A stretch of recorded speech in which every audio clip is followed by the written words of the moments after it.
binti yangu mama? Haka mimi nambitia mwalimu. Sasa mama, toke hapa ushuke bondeni, mchukue mwalimu. Pandisha naye shule, uone kama unachelewa. Yeye mbona ananipitia? Yeye anakupitia, anatoka bondeni anakuja straight ndio kwenda shule. Lakini wewe kuzunguka hivi, wewe uone kama unachelewa shule. Mimi nishaamua.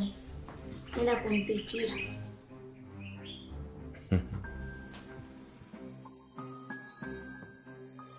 Aya, sawa. Bye. Bye-bye.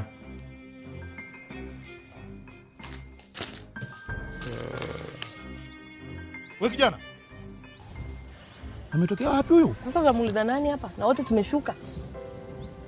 Wewe cha kufanya fikiria alichokwambia mtoto, piga simu polisi, huo mzigo uje unyanyuliwe hapa. Tutachelewa, mimi na mishe zangu bwana. Mimi ningemuinua hapa, lakini ukaleta habari za kwenye sinema hapa. Itabidi tupige tu simu polisi.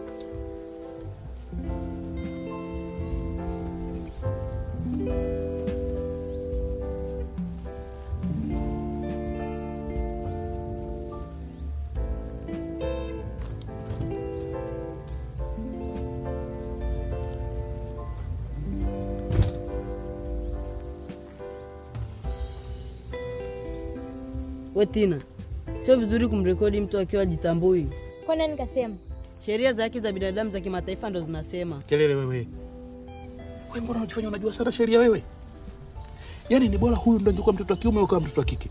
Wewe unaona bora huyu angezaliwa mwanaume, maana akili zao zinafanana. Wote Unanitukana? nimekwambia. Vipi, kuna nini? Sio nyewe tumemkuta hapa jitambui.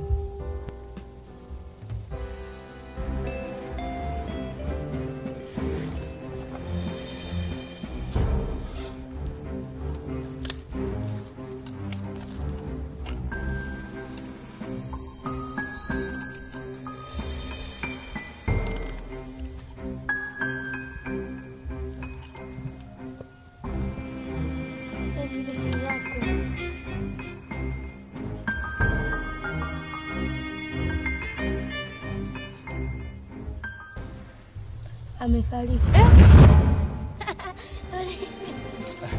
Mimi nilijua anatania na sikogopa. Jamani.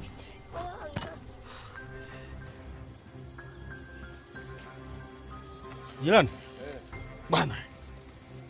Tuna shida kidogo hapa.